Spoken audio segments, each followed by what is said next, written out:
Hello bachcho, let's see this question.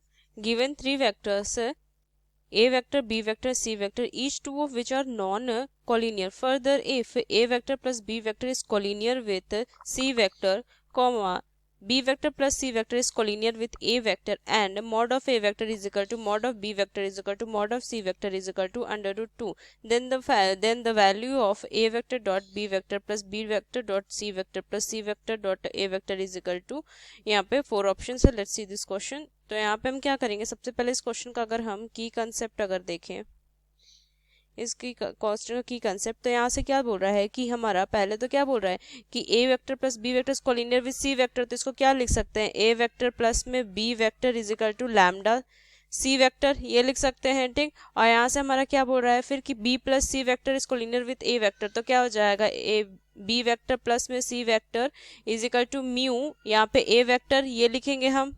अब यहाँ से अगर हम देखें तो यहाँ से क्या हो जाएगा, यहाँ से हमारे इस इक्वेशन से क्या होगा, बी वेक्टर की वैल्यू निकलेगी, यहाँ पे हम यहाँ से पुट कर देंगे. ठीक. तो यहाँ से इसको सॉल्व को आप सॉल्व करते हैं तो यहाँ से क्या हो जाएगा, ये B vector is equal to lambda C vector minus में ए वेक्टर होगा, इसकी वैल्यू हम क्या कर देंगे, यहाँ से इसको वैल्यू को हम इसमें पुट कर देंगे ताकि इतना हो जाएगा, यहाँ से हो जाएगा लैम्डा सी वेक्टर माइनस में ए वेक्टर प्लस में C vector is equal to mu A vector, ये हो जाएगा. ठीक. तो यहाँ से क्या हो जाएगा, लैम्डा प्लस 1, यहाँ से हो जाएगा C vector is equal to mu plus 1 A vector, ये हो जाएगा. ठीक. अब यहाँ से देखिए ए और बी कोलिनियर नहीं है. ठीक. तो ए और बी को कोलिनियर कब नहीं होगा, जब हमारा लैम्डा प्लस 1 की वैल्यू 0 होगी और यहाँ से हमारा म्यू प्लस 1 की वैल्यू 0 होगी, तब होगा. ठीक.